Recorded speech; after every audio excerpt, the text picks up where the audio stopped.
joining us. Good evening to you, madam. How are you doing today? I am doing great, Mr. Elvis. Look, I am not giving up. I am not giving up. I am not losing hope. I am not deterred. I am not fainting. I am not. I am not. I am energized because every single day counts. And I believe in the saying that there's always light at the end of the tunnel. Yeah. There's a song that I was listening to last night. This song that said, "Nothing good comes easy, that I know. You're going to keep on." How do you put it? Keep on pushing till it's done, something like that. I remember that song so much. That is where I stand. I'm one person that don't give up on things. I don't give up on easily. So I strongly believe that something good is coming out of this. Once again, thank you so much. Thank you, everyone here. God bless you for what you do. God bless you for this time. God bless you for this dedication. God bless you for this commitment. God bless everyone else that is always here on the chat, on the panel. God bless. We cannot give up. We cannot afford to give up. Like I always say, this is what these people want. They want to say, they always talk, and they keep quiet. We are not, this time around, even if it means being on this place for the next 5, 10 years, I'll be here. As long as life is still in us, as long as we still have the ability, we cannot stop. Thank you so much. Business as usual. Thank you so much. That is what I was looking forward to, because it looks like I was actually talking to myself. Come on, guys, let's do this. Some people don't even come out anymore. Some of them are down. You see some people come here that will say, oh, since the election a result, I've not watched any video, I'm not interested and all that. No, you can't do that. We shouldn't give up, man. We are close. We are close. Thank you very much for that statement, Madam Nena. God bless you. Thank you. All right, Mr. Alex Osarodio, thank you so much for the super chat already. God bless you, my brother. Appreciate you. And yes, Rome was not built in a day. My people, we are in a marathon and not a sprint. Victory is ours. I love this. I love that statement, oh, my brother. I love this. Thank you. This is what we need. We need to ginger ourselves. Madam Victoria, thank you very much for joining us. Kai, Madam Victoria. You know, I don't know, as I want to thank you for the job waiting you do for me yesterday. Thank you so much. How are you doing today, madam? I'm doing wonderful. Good afternoon, good morning, good day, good night, everybody. It's a beautiful day again today to be grateful. Life in itself is the first gift from God, so we should all appreciate God in our lives. Exactly. And thank you, everybody. Yesterday was great. It was nice. We were free. We talk well. There was nobody saying time up. Move exactly. On. We were so free. Thank you so much. Thank you. Thank you. That's nice. Like I said, he would like to continue with that every most of the evening. So yes, we'll see when we can. Yeah, anybody that is willing to stay can anchor it. Yes, anybody, different people, different nights. Yes, anybody. Yeah, it shouldn't be just one particular person. Anybody, as long as you have something you want to talk about, then I'll leave the panel for everyone. We are here together to do this. Thank you very much. Especially now that the tribunal is fast approaching, and probably during the section too, you probably will be doing longer shifts. Exactly. Yes. I know. We are here. We need the encouragement for us. Obi said it now. Obi said, land, we are here. Water, we are there. Air, we are flying. Exactly. maybe that's why the witches and the wizards came out. Exactly. Anyhow they want time, we are with them. We are with them. Yes. Thank you. Thank you very much, Madam Victoria. God bless you. Thank you. Williams Winner, thank you very much for joining us. Good evening to you. How are you doing today, sir? Okay, Williams Winner, are you there? Can you hear me at all? You need to unmute yourself. Okay, let me move on to the next person. Mr. Chukto Big Wednesday, thank you very much, sir, for joining us. How are you doing today, sir? It's good to have you on the panel. Yeah, good evening, Mr. Elvis. Good evening, everybody on the panel and those on the comment section. And of course, those watching us around the world. Yeah, thank you once again for, providing this opportunity. We don't miss you for the past 2 days, though. My phone, the SIM card, has been getting issue with the network. So I talked to the providers and they sent me a new SIM. And, I don't know how they did. They blocked, the SIM before the arrival of the one they sent me. So Oh, okay, okay, And that's why I was off for a couple of days now. okay. It's Yeah, good to thank have you you. back. Yeah, thank you. You say, if they are not tired, why should we? Exactly. We're in a chase. Yeah, If they're not tired, then why should we, who are chasing them, get tired? No, it's not possible. it's not So I possible. believe everybody is trying their best. It's hard, but if we don't do it, nobody can do it for us. Thank you once again. God bless you, sir. Thank you. Thank you very much. All right, then, Mother Patricia, thank you very much for joining us. Good evening to you, madam. How are you doing today? Good evening, Mr. Elvis, and thank you for the opportunity. And thank you to everyone that is connected right now. Thank you Those on so much. the chat, thank you. Those on the God chat, bless. thank you. Yes, there's a parable that says, a saying in Benin that says, "Omo no wi every year, every year." So that the child that said their mother will not sleep, they will not sleep. So if they are giving us our mandate, we wouldn't have been here. Since they chose to go this way, we are not getting tired. We will Exactly. wait. So let's be confident, and whoever is discouraged, be strong and don't be discouraged.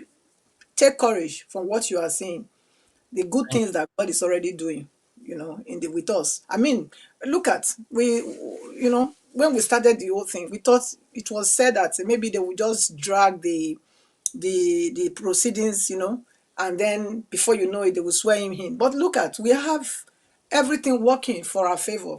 Now they're gonna start the hearings, very, very soon. So we are on the winning side. So share up and just be confident. We are winners in this game.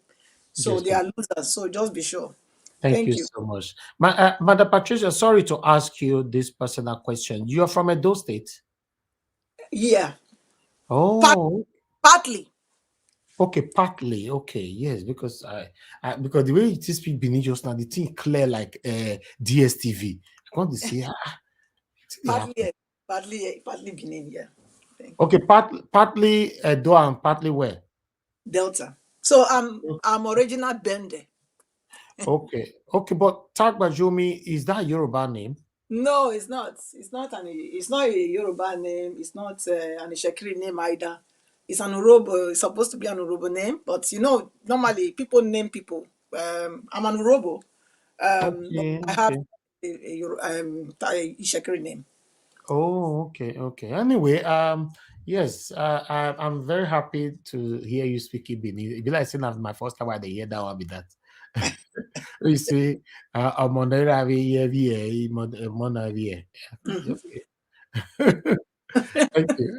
Thank you Thank, so much, madam. thank Thank you. you. God bless you. All right. Williams Win, I can see you are struggling with your network. Thank you very much. Yes, we have space here. You can come in. Okay, my people, is another day. Is like we said just now, you I believe you heard everyone trying to tell you not to be discouraged, because at the end of the day, you have not achieved what you're fighting for. Why must you be discouraged? Currently we have about 500 people watching us. We should be more than this by now. And come on, guys, don't give up. Don't give up. Let's do this together. Let's do this together. Meanwhile, on that statement, that you cannot swear in uh, anyone that did not meet up with the constitution. What to be name? Festus Akamu or Keyamu. I dey like the way Madarita they call him. Madarita they call him Akamu. So be like saying that Akamu, now fine pass. Meanwhile, he don't come out now, they threaten people now indirectly. I would like to quickly take on that to tally it up with what that Ahmed was saying. Okay, when I see that one for screen right there, you can see attempt to destroy judiciary is invitation to another Sudan war. He not put that one, oh, but more read down they go. You see, might tell you now what they happen. I be like say money where these people try to take tempt allegedly judiciary, be like say they turn her down. So because of that, now they come out now, they confess. May anybody not force judiciary to do it, their mind, because normally, say, no, they not talk this kind of thing before election. Say, may anybody not try to force INEC or whatever, blah, blah, blah. No. Because they were very, very confident. On this one, let's say the confident not to deal with them like that. Maybe we read what if Keyamo they talk for here quickly before we move on. As you can see there, I will take that again. Attempt to destroy judiciary is invitation to another Sudan. Keyamo warns. Minister of State of Labor and Productivity, Festus Keyamo, has warned those planning to scuttle judicial processes at the election tribunal cases not to invite crisis into the country. When you ring election, you have invited the crisis by yourself. That's true. All eyes at this particular moment now is on judiciary. You ring election, you are also the person telling the innocent Nigerians or whoever you are talking to not to invite crisis into the country. If you beat person, you say me person not cry now. Keyamo made this known via Twitter post on Monday while stressing that some people formed watchdog over judiciary in respect of the pending election petitions. The minister, who was President-elect Bola Tinubu's campaign spokesperson during the just concluded 2023 elections, said such a move was one of the cheap tactics. Part of the tweets said, and read, unquote, the tribunals and the court should decide these cases devoid of any kind of intimidation from any of the parties and their supporters. When I get that part, that paragraph, I don't know whether now let me read meaning for this paragraph. Because be like, as me your be now, I don't meet Madam Victoria or meanwhile, I don't go try and meet them for back. Help me do this thing. And after enough meeting and all that, work. Me will come by the talk for outside. Say, make anybody not try this, because I don't understand. Look, let me take that part again. It's a part of the tweet. Read, the tribunals and the court should decide these cases devoid of any kind of intimidation from any of the parties and their supporters. Because if they collect money from you, come out, can't talk like this, Nabi. Or are we being carried away again? Not they distracted though. Anyway, let's continue. I call on all supporters of the APC and all patriots to remain calm and be respectful towards the judiciary and be ready at all times to respect and defend the judiciary and our constitution, no matter which way the wind blows. Any attempt to destroy the judiciary, as these characters are bent on doing, is an invitation to another Sudan. Hey God, as I read this thing yesterday. Okay, let's continue. Unquote. Well, just as they often issue the empty boast that they are a different movement and the judiciary should not mess with them, they will soon realize that the judiciary is also a different kind of institution with which they cannot mess. Wow. Now, first, they talk. So, any reason why in command can't talk all this, I don't know. But I wanted to tally it up with the last statement from our VP, Dati Ahmed. It's very, very important, But I would like us to talk on this, when we reach that time. But meanwhile, let's quickly go to, so we talk about Tinubu's son yesterday, right? Yesterday evening. Yes, Arise, they analyze that in a different way. So I would like we hear them over the 11 million naira property where you go buy. First Wiki. So let me read from here. You get part where in I get interest on, which I also want you guys to hear. President-elect Bola Tinubu on Wednesday told Governor Wiki, Wiki of Rivers State that he is very dependable. Tinubu spoke in Port Harcourt, the Rivers State capital, before he commissioned some project in the states. He thanked Wiki for the support he gave him during the February 25th presidential election, adding he would not have won Rivers State without the governor structural support. Now here I'm confession, even though we don't already know confession, but let me go on a quick paragraph quote here. He say, Governor Wiki, you are very dependable. It is an honor and privilege to be in your presence today, Tinubu said. I'm very happy to be in your presence today. I say thank you for your contribution to my victory. Unayeram, say Wiki, your dream brought all of us. He said, I say thank you for your contribution to my victory. I could not have done it without your structural support. You promoted justice. Thank you. That one, I think, now let that area you're concerning me. Thank you for my victory. That one, sometimes we don't even know who to trust anymore. But meanwhile, let's move on to the bigger one, the presidential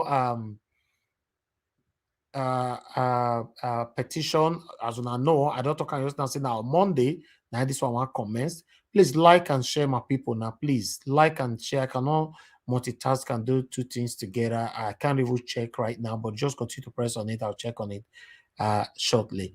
Okay, let's take on this one before we start talking. All right, as you all can see right there, Presidential Election Tribunal commences hearing on May 8th. See, the day we have been waiting for. Okay, the Presidential Election Petition Court has fixed Monday 8th for the hearing of the petition challenging the declaration of Bola Tinubu of the All Progressive Congress APC as the president-elect. According to Tinubu's legal team, Monday's hearing is a pre-hearing session. The hearing is to clarify if there are any applications before the May hearing will start. The timetable will be set for the hearing of the substantive matters. The court also stopped receiving replies from the petitions on April 23rd. The chairman of the Independent National Electoral Commission, INEC, Mahmood Yakubu, had on March 1 declared Tinubu the president-elect on the ground that his party scored the majority of votes cast in the polls. Okay, he had put 8.8 million votes to defeat Atiku Abubakar or the People Democratic Party (PDP), who scored 6.9 and blah blah blah blah blah numbers they put together by themselves. So I don't really want to read that. I'm not interested. I don't like reading that part. So the main important part is this area that I just highlighted. On the 8th, we will kickstart here. The May one will start on the 10th. I think 10, 11, and 13, right? I guess I will check that again. So thank you very much, my people. This is what we have for you today. I'd like us to start talking straight away. Help us to like and share. Let me quickly look at the likes that we have here. The total likes that we have is 244. We have 900 people watching us on Nigeria Watch, 700 people watching us there, and we have only 244 likes. My people, make you check out by yourself. It's good like that. No, I want me to judge the case by yourself. The way they treat me for a year. Just ask yourself whether it's good. 246 likes. Now we get when we have 900 people watching us across. On Nigeria Watch, about 700 watching us there. We have only 244. Make a decision on your own. Meanwhile, let's start talking. I appreciate every one of you that have likes already. May God bless every one of you. We have about 2 spots left in case you want to join the panel. But meanwhile, let me start with the first person, Madam Nena. Thank you very much for your patience. I'd like to hear from you. Thank you so much, Mr. Nigerian Watch. God bless you. Yeah, okay. So a couple of things that was mentioned today. I think I want to start with the issue of Wiki. It is so, I don't know, like each time I hear this people talk and I see like we always say, see all these people that stay around those people and support them and clap for them. I I'm not I don't only feel sad, but I feel sorry for the common man on the street. Okay, this particular issue of Tinubu coming to Port Harcourt, River State, and they're declaring public holidays, right? Most of times the way these people, because you see a crowd, they'll tell you, oh, a mammoth crowd came to welcome Tinubu. All those things are people that are bored, because basically the way these things are done is that they meet different groups, give them incentives, and mobilize them to mobilize their group, their people to come out.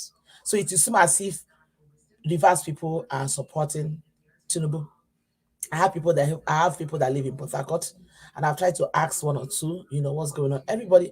People are just angry about whatever nonsense that is going on there. So any people you see on the road are people that are mobilized. Maybe they come to some villages now. They pay the women leaders, and they ask them to mobilize their members, make them wear their uniforms and come out that day. They give them small change, and they just come out that day and dance, and that's just basically what these people do. And my thing is this is the same man, going by the video that was played. And I remember the very day he was talking about it, because I remember I watched it when he was making that statement. Initially he was playing all this game that people were trying to wonder where was his alliance, his allegiance, and everything. At some point, I was thinking that probably this guy was actually supporting P2B. Remember, this kind of thing that Tinubu went to do, there was a time I invited P2B during the campaign period to come and commission something too.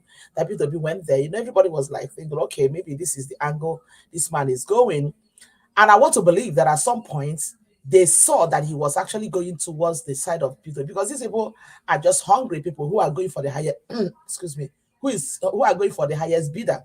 Probably in the process of the whole thing, the Tinubu camp saw that, hey, this guy has a lot of influences. It seems like he's having affinity with P2B, and they decided to buy him over. And remember, there was a video call of him that surfaced, where he was making a call on the laptop. He was trying to talk to Tinubu. It was obvious. It's not allegedly. That video was made available, where he was talking, telling him, "I'm ready to come with you, but when I come, my people will come with you," that kind of a thing.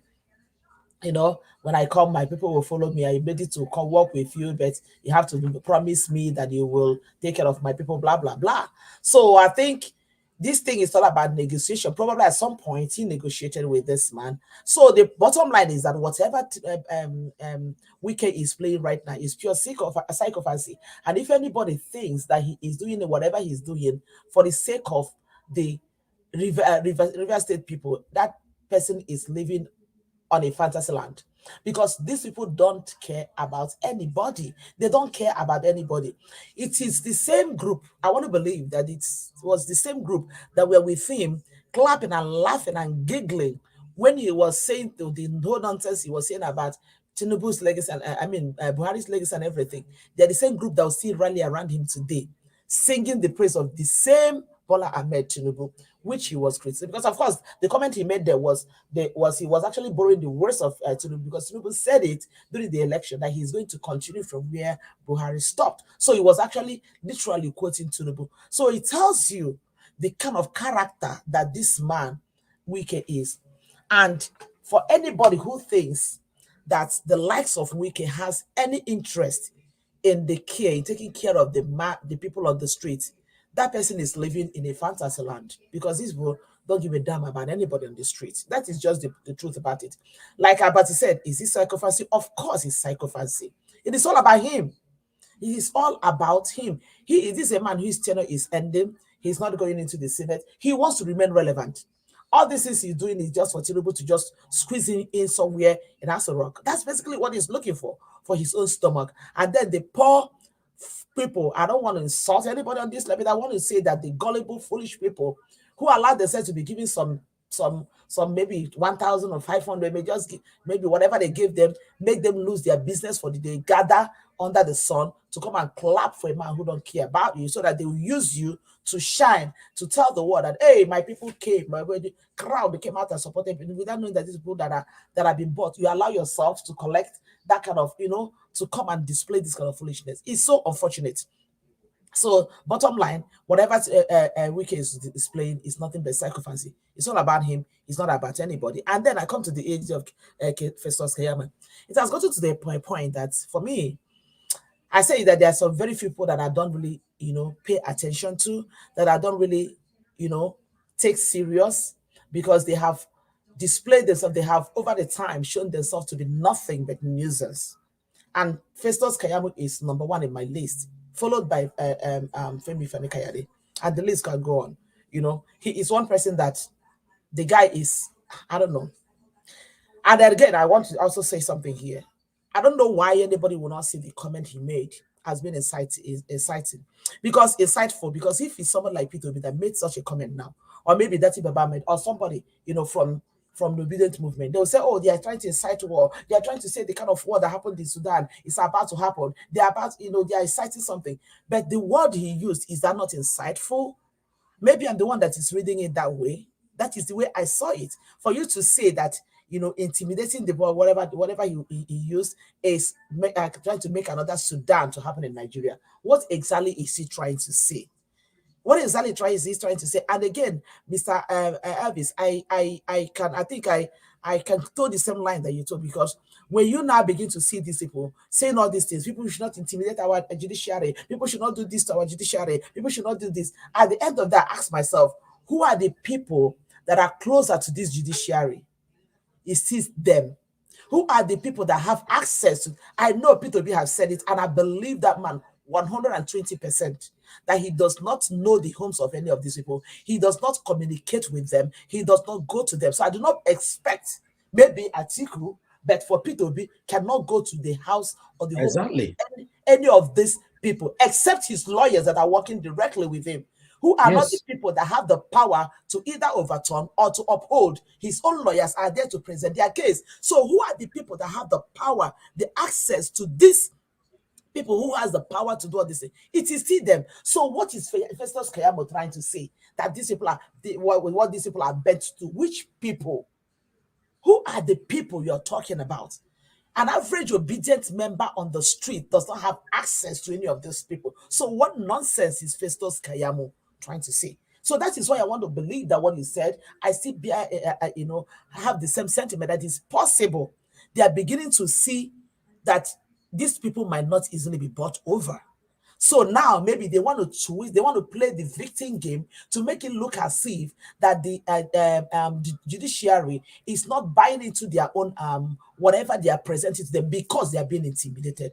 If there's anybody that has the power to intimidate anybody in that country, it is the APC people, not the obedient. Maybe the PDP, but not the obedient, for crying out loud. So what nonsense is Keyame talking about? That guy is nothing but a nuisance. Honestly, I say it, that he's one of the people that I don't pay attention to, people that don't make sense to me. One of the people that comes to the online and say rubbish. And I don't know the people that are related to this people. Maybe I don't know, he doesn't have a wife because he's a serial a divorcee, like his brother FFK. Only God knows what is wrong with them. But I think their children, the children of these people should be ashamed of the kind of foolishness that their fathers come online to display. He is a character that's, that I don't even want to pay so much attention to. The date has been fixed for the presidential tribunal to start their hearing. On Monday, they start the preliminary. The proper hearing itself starts on the 10th. All we need to do, like I said, I'm ready to keep talking. I'm ready to keep doing what I did. Let's not forget that P2B dragged his, even though we are not expecting this to be like that one, but he dragged his mandate that he was trying to recover from Anambra State for 3 good years. This man is a fighter. He doesn't talk, but he's a fighter. So for us who are the obedient members, we need to rally around our principle. This is the time that man needs us more. We need to be behind, make him understand that we have not given up hope, because he's not giving up hope. Because if he gets with this mandate, it is for us. One thing, the difference between P2B, the difference between P2B and every other person is that P2B is running for the benefit of us, of the common man on the street, while the other people are running for the benefit of their own pockets and the very few that are very close to them. That is the difference between the two. So we cannot afford to give up at this point in time. And then also I come to the property that was purchased by Sheyi Tinubu. Anybody can come out here and say, okay, I can understand the argument they are making. Oh, he's a private citizen, he has the right to buy to buy building, blah blah blah, whatever. The point is this: as at the time this property was bought, there are some certain things involved. First of all, this guy is 30 years old. What was he doing for a living at that point in time? Secondly, this was a property that was seized that has a connection to fraud in Nigeria. So why the interest in that property? And that makes me to believe, and for the fact that they said that Buhari, don't forget that it was the Buhari's administration that wanted to confiscate that building, that property, because it was something that has to do with fraud that was committed in Nigeria. So for the fact that these two people visited the house, which for the fact that they knew about this property and they are still very much, I mean, still very much accepted. I mean, if I can use that word, you buy that property, and the fact that they say that they visited the property makes me believe that Sheyi was simply used as a name to purchase that building. I want to believe that Buhari, Tinubu, as many as they are, they know what the game they play. And the truth about it is that this is just, once when things come out like this, it's only one, maybe a tiny piece of what is going on that we see. A tiny piece of what is going on that we know. There are so many buildings like this that we don't even know. This one is out today. Maybe tomorrow another one will come out. Nigerians should know how far these people have eaten deep into the Nigerian coffers. The Nigerian coffers. The Nigerians should know how deep these people have eaten so much into. That is why we are at the level of poverty that we are today, because this is where the money that the common man on the street is supposed to be used to be taken care of, to upgrade their living standard. This is where the money is going, and people may still be somewhere still supporting these people. Whatever they like, let them play. Let them say he has this business, he has billboard business. So freaking what? How much does that bring to him that he can pay such an amount of money cash down? And again, there's another important comment that was made. I can't remember if it was Abati or who would have said it. That is possible that are local, because these people, they know this game. He may at some point intentionally decided to default in his mortgage. We know how these things work. We that live in diaspora, we know how these things work. Decided to, so that the Nigerian nation will not repossess it. So as soon as, like, at the point they realize that the property has been repossessed by the bank, they decided to move quickly, and then they grabbed it because they have interest in that property. You see the kind of game that these people are playing, and this is what P2P is trying to. The rascality, I want to use this word, the rascality, the craziness that is going on in Nigeria. This is what this man is coming to stop, and this is why they are fighting tooth and nail to make sure that this man does not get there. Because if that happens, many more of this will be exposed. Many more of these things like this will be exposed, and this is what they don't want to happen. It is so sad. It is so sad. This is just one out of who knows how many other properties that they have like that. Imagine where you collect something like that. Tinubu's daughter, the one that bought I know. I live in New Jersey. I know how much homes cost in New York area.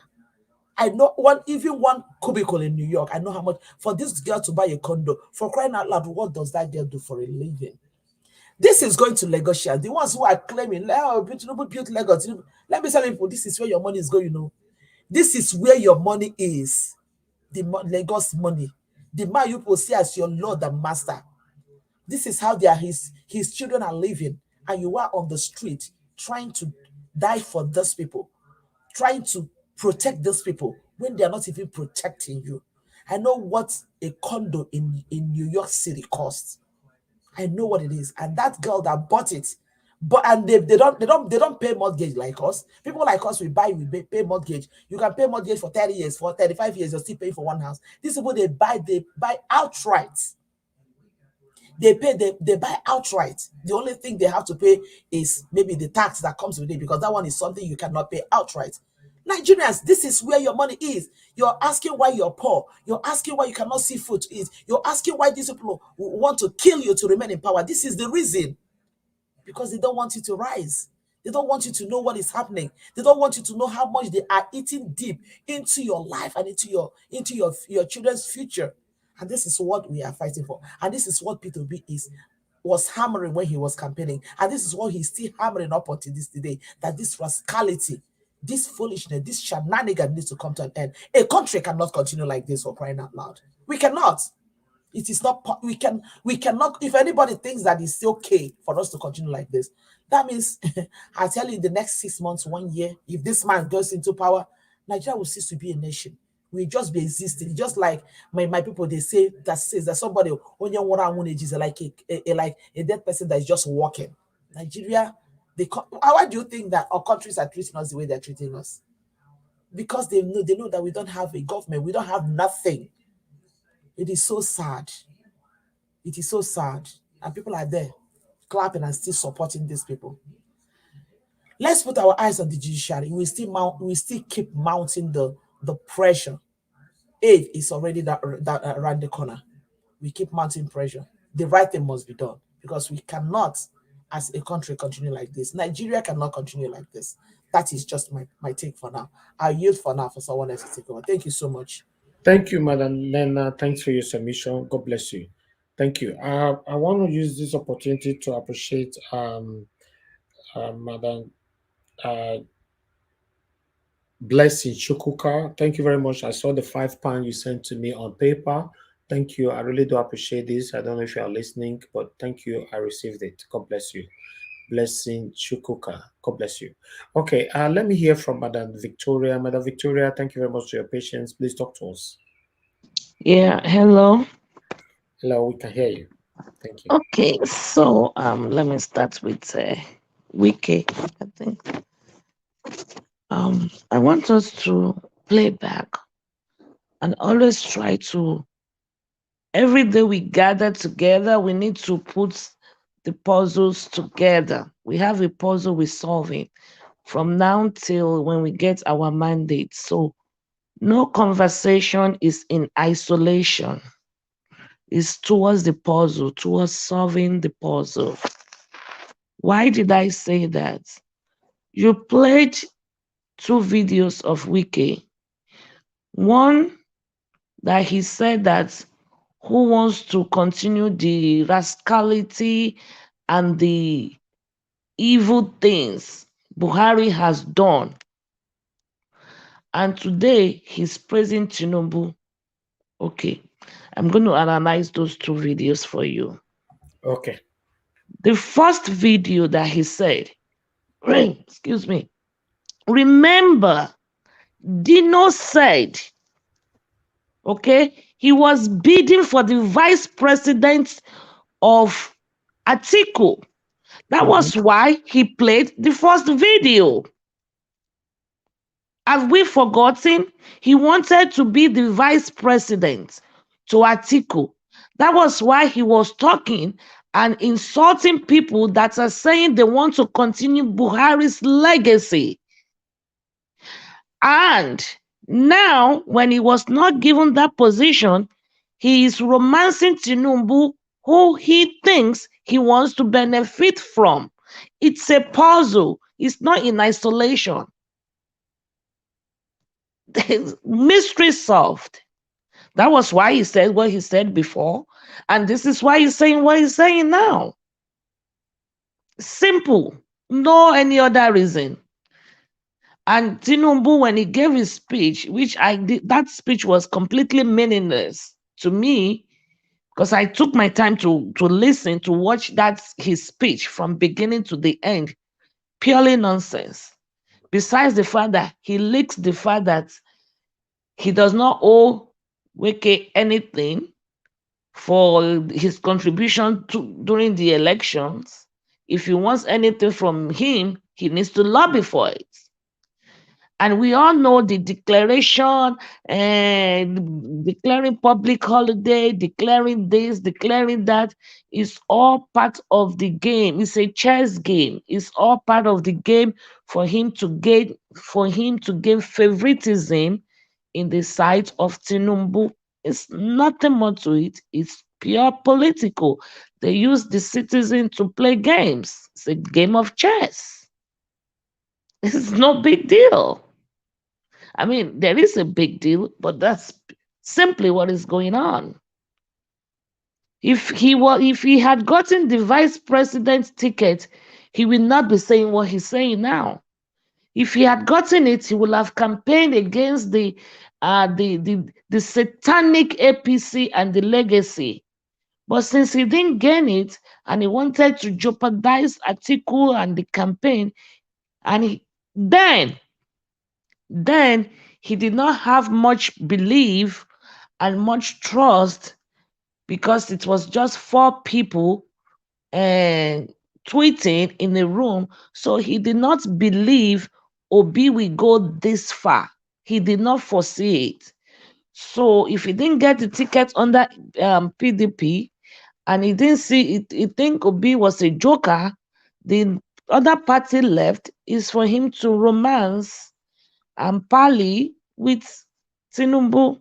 It's purely political. That's it. It's to me, it's not. It's just being stupid, and it's trying to, you know, put up his best foot forward. That means, according to, thank you very much, Madam Victoria, for bringing this. First of all, before you say anything, Okay. Madam Patricia has spoke for almost 18 minutes because I listened to two clips. No, of course. No. I'm not affecting. So don't give me. I'm not taking away from your minutes. Don't worry. You know, I wanted to say, you know, I applaud you for bringing this on. That means Wiki was saying according to the first video, he was doing that for his selfish reasons. Now, according to the second video, now he's also doing it again for his selfish reasons. Exactly. So he was doing that one where he did that so that PDP and Atiku will see him that this guy is supporting them and is bastardizing the APC people, because at that initial time nobody saw anything about Labour Party. So it was just PDP. So he was saying all those things just to cajole PDP. Okay, I'm doing this for you. Okay, give me the vice president. But when he didn't get it, and he's a young man. First of all, that Wiki's wife is very beautiful. Oh. Is that not his wife by his side? I don't know. Yeah, his wife is pretty. Yeah, that's very beautiful. She's a very beautiful lady. Wiki is a very young guy, Even though Dino said he doesn't know what time it is, he was able to pick a good wife, a beautiful wife. I give that to him. But that's just a joke by the side. But that's just every time when I say these things, I just game of politics. Trust me, if Obi gets his mandate back, Wiki will change his music. He will change the music. You see, my brother, it's one of those things. You know how we do it in politics. He will change his music. But the only reason he did not support Obi then was he thought, this Obi thing is a joke. And where he doesn't have anybody, 4 people tweeting in a room. Nobody saw it coming. And since he didn't get it, he wanted to punish it. So that's why he was from. It's no big deal. Honestly speaking, it's no big deal. And declaring 5 days is just a matter of being on the, oh gosh, you've done very well for me. Just to boost his resume, and it's a game. To me, honestly speaking, it's a game. And you also remember Dino said that Wiki's jail cloth is going to have embroidery. So all of these things, tomorrow you will see all of them. They will still die and let one of their kids want to get married. You will see all of them there. It's all game of politics. It's chess. It's chess. So that's what I'm going to say about that. I'm going to put Dr. Abati and Sheyi together. I don't know why majority of LP or Peter Obi supporter or the obedient or maybe this platform lately have been saying Abati in the very different light. Personally, I do not. I do not see him in a different light. In fact, I see him as someone trying to throw light into the situations. Because if you really look at him, yes, he looks like he's like an antagonist or he tries to water down the things, but sometimes he is stating the obvious or the fact of the matter. We You think cannot be so? we somebody said something. No, I said you think so? Yes, we cannot. I remember when I first came on your platform, when I first joined, when I put in my submission, people think, or when I say, oh, Tinubu is smart, they think I was canvassing, or lately people think I'm canvassing for Odino.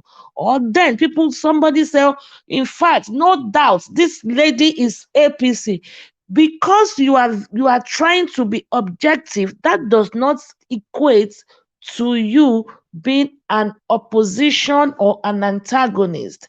When you try to look at things very, very objectively, really, Sheyi Tinubu is a private citizen. And the constitution if I want to buy a house of 10 million now, they cannot say in Nigeria, because I'm in Nigeria, where did I get the money from? I mean, it's ridiculous, it's uncalled for. But they can question me here, my source of income, where and how I got the money to be able to pay cash for that. It does not have anything to do with Nigeria. Now, this is where it gets dicey. That house was not confiscated yet. It was about to. Yes, and I will tell you for a fact, okay? And what happened is just it's it's these people are crooks. It's just if I have a house and I default in my house, but I don't want the house to leave my premises or within the family. Then I tell my husband, since I'm not using your last name, they don't know, it's not documented anywhere that we are husband and wife. You purchase it, but people do all these shady businesses here. That is what actually happened. But if, like I always say it on this platform, you see, the law or the court sometimes is not where you get true justice. It's not. I always say that it depends on your lawyer and how they can argue your case. If you notice how the third message or the third tweet that OGBK read, you will see how the lady analyzed it. It's very shady, but something that is not morally good does not mean it is illegal. I made a joke about it yesterday that you guys were saying 350,000 for Kiamu. Now we are talking 11 million, blah, blah, blah. What does it do for a living?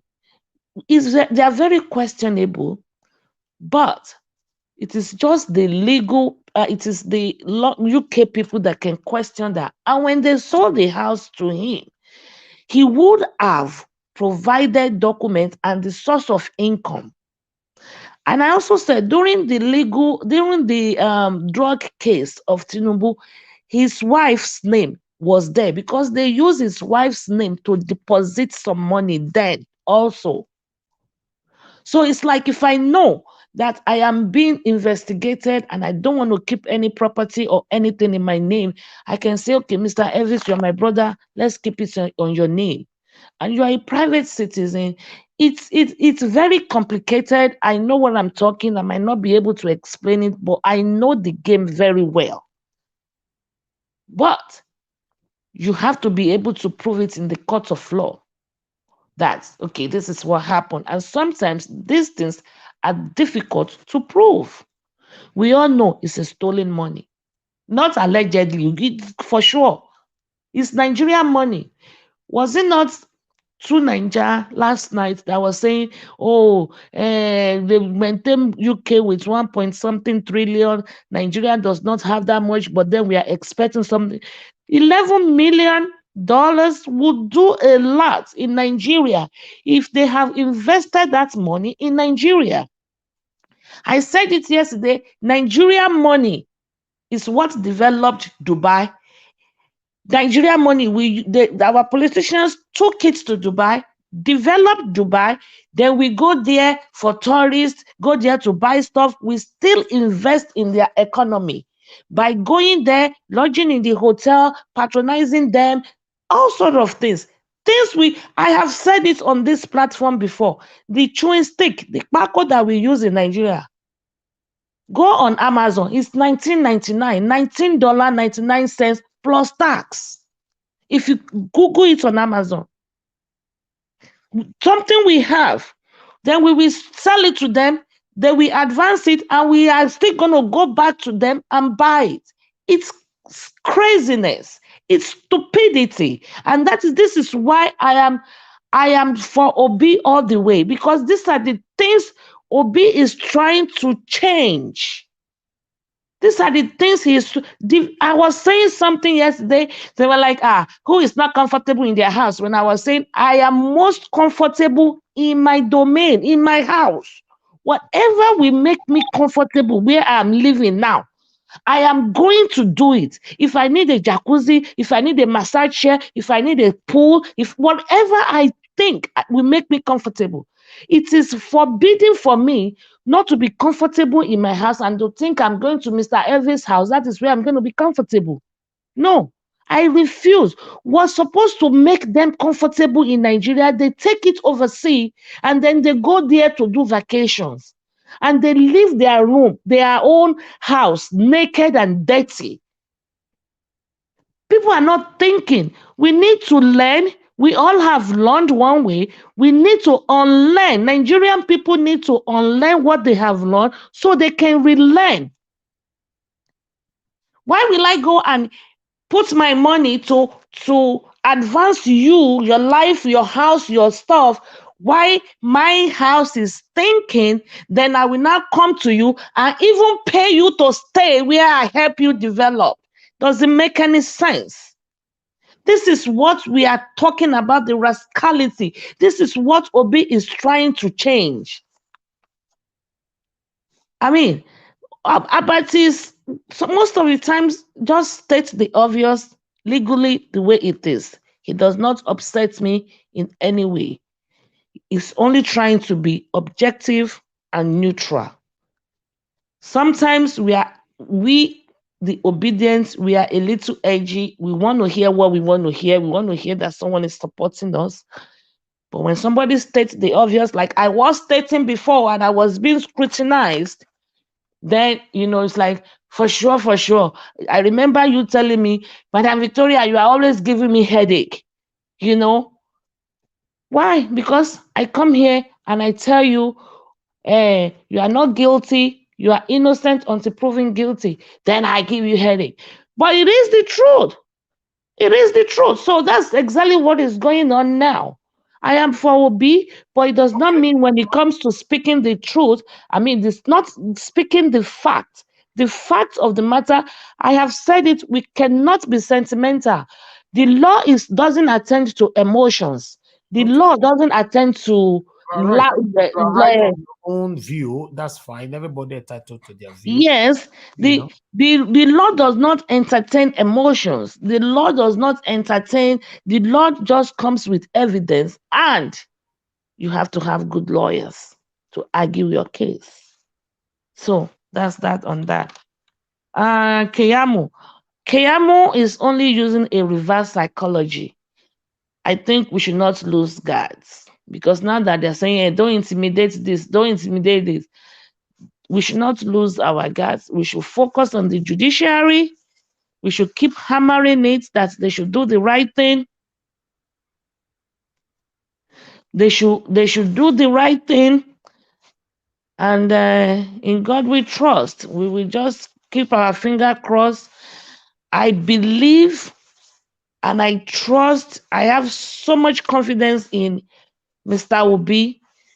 He will table his case, systematically. Yoruba, we call it he will table it one after the other, and he will solve the puzzle. We cannot just be going this way, this way, this way, this way. The puzzle will not connect. I like him because he connects puzzles together. He puts the pieces together. So I am for Obi, and I know I have a strong feelings we will get our mandate back. It's not going to be by May 29, because even if the judiciary give it to us, say return the mandate, they will also appeal it. So 29, we cannot be disappointed or be downcasted if this man is sworn in on the 29th. I'm just putting that out there. Unless miraculously something happened and he's not able to be sworn in. And I am not for Tinubu, okay? But because they do have also everybody have rights. They also, if the judiciary overturn the certificate of return, they have the right to appeal it. So they will still go into the appeal mode. And all of this cannot happen before 29. So we cannot be downcasted in our spirit. It is just the legal process. But hopefully, before this year runs out, we will sing a new song. Amen. Amen. Thank you. Thank you, Mother Victoria. That last part, I claim that by the special grace of God. I can't wait for us to sing a new song. Anybody have a different view with any with things like this? So yes, I do understand where you are coming from. Everybody cannot sleep, and you know, I don't know how to say that parable. You know, you guys know what I wanted to say. So yeah, you know, you can have a different perception over things like this, but that's fine. I would like us. I would like to quickly pick a call. You know, because I can see a lot of people trying to call in. So let me see if I can pick one person quickly. Then I'll come back to the next person on the panel. Thank you, Dr. Alexander Gomez, for the super chat. God bless you. Appreciate every one of you. Please help us to like and share, and help us to hit on the dollar sign. God bless you all. Thank you, Mr. Patrick. Thanks for calling in. Please talk to us, sir. I just jumped into just answer Madam Victoria. Madam Victoria, I like your saying, but that's a dreamer's thought you're having there. That once he gets in there, you think he's going to relinquish this power on this earth? Come on, Madam Victoria. The law is the law. I agree. But once Tinubu gets in there, it's all over. It's all over. He controls everything. It's not like the United States or any other thing where they have separate executive. He controls everything. So if we are saying let him get in there, after swearing him in, now let's still follow the law. It's not going to happen. It's all over. We're so over. Nigeria is over. Okay. That's my own point. Thank you. Just say that. Thank you, sir. Thank you. All right. Let me quickly pick another call right here. Mr. F.A., thanks for calling in. Good evening to you. Please talk to us. Good evening. Good evening, the viewers and the panelists and everybody. Yes, speak louder, Mr. F.A. Speak louder. Go ahead. Yeah, Nigeria. Good evening. Okay, I can hear you now. Yes. And the viewers. Wonderful. Can you hear me now? Yes. Good evening to you, brother. Go ahead. Yeah, Nigeria. I just want to remind you when you say Wiki, the time we did misbehave. Wiki, there's no time. Right from the time, there's no time when Wiki dribble me. The get people where dribble because I know all these people. I work with them when I did Nigeria. Then they use boys till they do dirty work, but they're not still use me when I did Nigeria. Because I get sense. You understand? I get wisdom. I get squad where they run things with. So, sir, what I try to say, Wiki, just right from time now, APC, because you don't see and say, man, they want manipulate the election, you know, because he get position where they fight for. So more will not beat around the bush. Then Dr. Abati, that man, tribal person in IEP. That Dr. Abati where they play video just now, where they work for Arise TV. Okay. You understand, so bro? that man na tribal person. So we need to just hit the nail for the head. So sometimes you they try, but sometimes maybe the panelists they see they follow up with you. You understand? There's no time to beat around the bush anymore. No, you hit the point. You understand, Okay. bro? So Thank you. now be the thing. Because for and again, Madam Victoria, may God bless you. But sometimes when you say they analyze your submission, you know they give us hope, Madam. You they try, but they give us hope. Obedience is best. I beg, man. Okay. God bless you, bro. Thank you, Mr. Efe. Thank you. Yeah. Thank you. Hello. Good evening to you. Please, Please, hold on, please. I'm still talking to callers. Hello, caller. Your name and where you're calling us from. Yeah, those here from London. Well done. Yeah, well done, Elvis. You are doing a fantastic job. Thank you, sir. I just want to add to one of what your panelists just said now. Tinubu cannot be sworn in. End of story. You cannot sworn in an illegitimate president. He didn't win the election.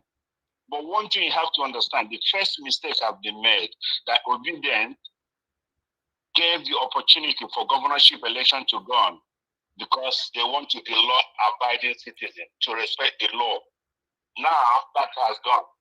This election has been very clear. The election that was childishly rigged, that is this odious in every corner that Tinubu did not win election. The worst thing that happened, obedient are the majority. They are the majority. The only reason the APC and the Hausa Fulanis are doing this, I'm not playing tribal politics, but the only reason they're doing this is because the Hausa has controlled the army, the Hausa control the Navy, the Hausa control the police, the Hausa control the leash. And all they want to do is to unleash. If they don't control this security apparatus, they won't be doing all this nonsense. So there's no way in Nigeria you would allow Tinubu to be sworn in on the 29th. It's not going to be sworn in. End of story. Thank you. Obedient majority won the election, and the majority are the youth and the Nigerians that voted for LP all over the place. So why would an illegitimate president be sworn in? I don't understand it. It will not happen. Thank you, sir. Thank you. God bless you. Okay, somebody asking for the number to call in. Okotie Victor. The number is on the screen. You can call in now. But somebody wanted to talk to me from the panel before I pick another call. Who was that, please? Yeah, James K. Okay, Mr. James. What I want to ask here is the first caller said Tinubu cannot be sworn in, something like that, Yeah. So like you should have asked him, so what are we going to do now? What are we going to do? All right, okay. Yeah. He's hearing you. He might call back. You are already asking yeah, him. maybe he has something else for us which we can apply, another method which we can apply for this not to happen. Maybe he might have a solution. He will call back. Yeah. Thank you, sir. Thank you. I'll come back. I have somebody on the phone. Please, hold on, madam. Hold on. My brother Bright Asemota, thanks for calling in. Good evening to you. Please talk to us. Good evening, Mr. Nanjawash.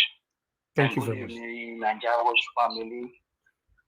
I just stumbled upon your live program. I was supposed to follow up because I saw the notification, so I was doing other things. I just wanted to air some views, though it might be out of context of what the subject matter of the day is. Okay. Because of due to the situation and this swearing in of the president-elect in Nigeria and the way things are going on in Nigeria, my opinion from my own observation of things, I don't believe in the judiciary system. I don't think they are going to give the verdict or to give the mandate to Obi, which is the rightful person. From that, my opinion, I don't want to discourage people in the platform. It's just the way the Nigerian system is. That is the way I'm saying things based on how things work in Nigeria. And Tinubu will be sworn in from what is going on in Nigeria. He might be sworn, it's not mine, he will be. And there is going to be a kind of a show play, because Nnamdi Kanu that has been held in detention after this court verdict to release him was being kept for a reason. Because the whole people, the majority of the Nigerian citizens wanted to be for president, and that is the notion of everybody now. That's the mindset of all the average Nigerian, that we have been bamboozled. But these people, after the swearing in, they know that the environment, the whole place will be kind of toxic. So I see Tinubu releasing Nnamdi Kanu maybe a month after or 2 weeks after. And he will use it to kind of maybe the Nigerian, like the people from the southeast, kind of, oh, we have given you Nnamdi Kanu, what else do you want? Don't complain anymore. So that is, I'm telling you what might happen. I just want you to note it down. Okay. So that is because there is a reason why these people doing whatever they are doing now. So they will use him and say, oh, we are dead. Before the people will not start saying, you are not supposed to be dead, they will give you Nnamdi Kanu. And when they give you Nnamdi Kanu, it's like the people will be carried away with that action. But Peter Obi is not coming to become an Igbo president. So if they're releasing Nnamdi Kanu, what impact is that going to have on other tribes in Nigeria? Other people that supported Peter Obi. Let me listen. Do you know that all the agitation for Obi, regardless whether you are from the south or you are from the middle belt or whatever, the APC will classify you as an Igbo person. That is one thing you should understand. Then why can't they just release Nnamdi Kanu now? Why must they wait after Tinubu will be sworn in? Let them release him now. That is what I'm telling you now. It is going to be a kind of a bait, because they put everybody as if everybody is an Igbo person. Like whoever supposed to be, you must be a Bafa or you must be an IPOB. That is the mindset of the APC. Anyway. So giving will be a kind please. Will be a kind of we're giving you something to shut you down. So you have no. I'm just trying to give you a picture of what I believe would happen. Okay. Because that man has been kept there for no reason. Okay, thank you. Thank you very much, my brother, Brett Semota. Thanks for calling in. Okay, somebody wanted to talk from the panel. Who is that, please? It's Madam Forever. It's me. Okay, Madam Patricia. Okay, go ahead quickly. No, it's Madam Forever. Can you hear Madam me? Forever. Oh, sorry. Yes, I didn't know it's a woman behind the name Forever. Hello. Yes, Madam Forever. Yes, we can hear you, Madam. Thank you very much. Where are you joining us from? Oh, your network is not stable. Can you hear me? Madam Forever? Yeah. Okay. Yes, I can hear you. Okay, you're joining us from Port Harcourt. Okay. No, I'm go joining ahead. Talk to us. From Enugu today, but okay. Well, I have a lot of things to. Yes, initially I joined from Port Harcourt, but today I'm joining from Enugu. Thank you. Can you people hear me? Okay. Yes, very clear. Go ahead. Yes, I have a lot to say or to contribute. But the truth is this. Let's start with Wiki. Everybody knows Wiki very well. Even a small child, they know Wiki very well. I also want to quote Amechi. Amechi said, Wiki can even kill his mother because of money, to get money. And that is by the way. The truth is that Wiki seems to be like chameleon, but when you see him talking, he's talking as if he has the whole power in the whole world. Nobody can do him anything. And when he's saying it, he's shouting as if his immunity is bigger than that of God. The truth is this is a game of politics. You know, after now, he's not gonna be anybody in the country because he's stepping down as a governor and he's not a minister and he's not anything. And you see, people will also come after him. People he has even trampled upon will come after him. But that is, by the way, it's not of our this thing. He knows very well. Actually, like he have even said it categorically that he's not an Igbo man. He said he's not an Igbo man. That him not by chance. And you know the truth is that wherever he can get something, he doesn't leave that place. But any place he cannot get something, he will leave. If he has supported P2B, you know P2B can never give him anything. In as much as everybody now said he doesn't give shishi. He's a man that has a policy. If you must take this 10 kobo from me, you must work for it. And you must show the genuity. That is one. Talking about Wiki this time, for me, I keep on telling people there is no need for us to be talking about Wiki because he's no longer in the picture. After a few months, he will no longer be in the picture. Then another thing I want to say is this: swearing in Tinubu or not swearing in Tinubu, just as we all are fighting that Tinubu will not be on that seat. I don't know if here is the right place for me to say what I want to say. Can anyone hear me? Hello? Yes, can the we house can hear hear me? you. Just go ahead. Go ahead, madam. Yeah. Whether you like it or not, me, I'm 100% obedience.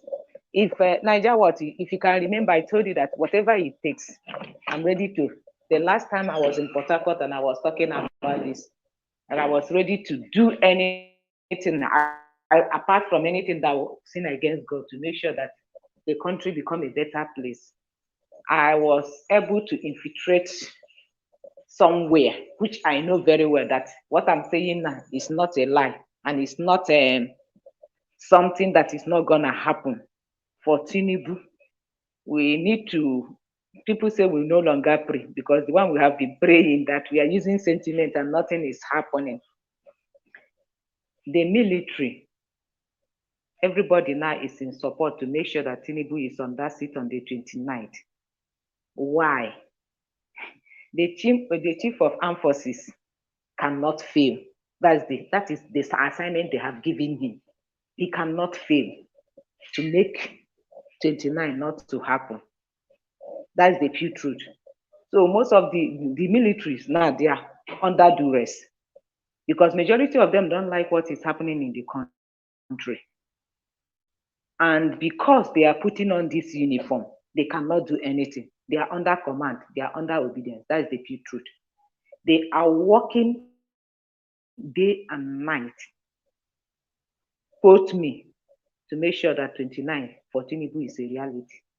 That's the pure truth. And that is an order given to them. Inside them, most of them are not happy. So what will happen is this. Like I keep on telling LP, we didn't start early to plan. And that was one of our downfalls. I know P2B. He's a man that when he's out for something, as long as he knows that he has the facts and he knows what he's doing, he's going for it. When you check the result that was released, APC won with a large margin. Then when you check the second one that was uploaded, you saw that he didn't even near anywhere that LP won that election. Even in Port Harcourt, I was around during presidential election. I left back to Port Harcourt. I was even with the commander of what do you call it in Port Harcourt that Saturday of election because I was going for essential duty. I took another road, which is Stadium Road. They were there. They held me and said, why am I driving that? I'm not supposed to be on the road. I'm not supposed to be driving. And I asked why. Do you think that it is just easy for a woman to just leave his house today and start driving on the road? You're meant to be on the road. I myself, I'm also meant to be on the road to go for essential duty. We are talking and talking and talking. Before you know it, there are other cars, PDP cars and other things. They asked to deflect all the tires, all the car tires. Mine was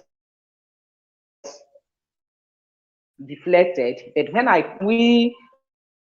can we put it inside our own vehicle and take it to the office and so and so on. I told them no, I will not leave that vicinity until I make sure I carried my own car. Because I'm not gonna come back to come and pick my car. By the time I come back, people must have left this place. They must have stolen something. So what am I trying to say? In Port Harcourt, 95% vote was for LP. Even I was in a place where they were calling at Igrita, Ward 5. I can remember because I was calling some of the LP members, obedient members that are in Port Harcourt along Igrita. Could you please go to Igrita Market Square, Ward 5? Go and see what is happening there. They don't want them to vote. They don't want to bring out the ballot box. They don't want anything to happen in that area. Some of them, they went and they were responding and all whatnot. Okay, Mother Forever, what do you think is going to happen on the 29th? Do you think Tinubu will be sworn in? If what they are planning to do, it may happen. But for us, that's what I'm saying. We, the Labour Party members, the obedience and all whatnot, we need to strategize whatever we are going to do, because the Chief of Armed Forces, they have given him that assignment to make sure that it will surely happen, and he has given his own people. But you are joining us from Nigeria. What is the mood of the people in Nigeria right now? Because right now, is around the corner. What are they expecting? Right now in Nigeria, majority of us, we are making sure that it will not happen. But some are giving up. Some, because I know I went around and interviewed some people in Enugu here, even for the protest we have been protesting since Enugu people are not joining in that protest. Are you getting me? The truth is this. Can you imagine? We keep, they are not joining Enugu. Ask anybody. Enugu is not doing protest. They are not doing, and they are not participating. When I went around to interview them, because 3 weeks ago I went to what do you call it, one, I don't know the names very well because I'm not from that place. I gathered some men, I was speaking with them that, okay, we are protesting in the 36 states in Nigeria. What is happening that people are not joining us? Do you know what they told me? They said people from Anambra came to Enugu to stay in Enugu, people from Ebonyi, people from this thing, because they were having clashes in their own places, and they came to Enugu to have peace. That anything they do now, government will look at it that they are IPOP, and at the same time they are trying to support Peter Obi, so they don't want to get involved with this. Are you getting? Some LP members are now, their spirit is low, they are downcasted. But the truth is that I keep on telling LP members, obedient members, please, we need to go to the grassroots. Even as we are doing this protest, let us go even to the villages. They can start in their own local government and be protesting. Those in the town will continue to protest. When you see that it's happening in the village, it is happening in the town. Everybody will see it as a worldwide something. And then people will come out en masse. But when you look at it, it is only concentrated in the capital of every state. You go to Port Harcourt, it's starting from Stadium Road to town. You go to Lagos, just within this thing. We need to even start from the grassroots. Now, that is by the way of what we are talking about now. What I am trying to say is this: if there are some people, politicians, we have tried to approach it to see if they can also join and see that we stop 29th, but they don't want to get involved. They don't want to get involved. Some of them are planning for 2027. Some of them are planning to be governor next year or next 20 years or whatever and all whatnot. So in this issue, we need one. Thank you. Please round up in 1 minute. Thank you so much. In this now, we need God, and we still need connections all over. That's what I want to say. Thank you very much, Madam Forever. I appreciate you for coming in today. God bless you. It's very sad to know that in Nigeria, people are losing a bit interest. Not all, some people. It's just one of the things that I complained about this more in the start of this broadcast. That what is happening? You look at the number of people that's watching us now. We have about 822 people watching us. And it's like even the people in abroad, not just Nigeria, some of them are giving up for a reason I don't know. We are close. You are not putting the effort for this. We are close. We are close right now. Please, nobody should give up. Let's encourage ourselves. Thank you very much, madam, once again. God bless you. I would like to quickly call on the next person here. Okay, I think somebody want to call in. 1 minute. Somebody is calling in. 1 minute, my people. Let me quickly do this. Hello. Yeah, good evening to you. Thanks for calling in. Your name and where you're calling us from? No, sorry, my name is. Hello, we can't hear you, sir. We can't hear you. Hello, can you hear me now? Yeah, I can hear you. What's your name, sir? Where you calling from? Yes, sorry, my name is Okote. I'm the one that sent you a message. Oh, before. right. Okay, I'm calling okay. from Sweden. Okay, wonderful. Go ahead. Talk to us, sir. Talk to us. Sorry, because me, I've been watching for the past 1 year. This is my first time to go into your show or to even make a comment.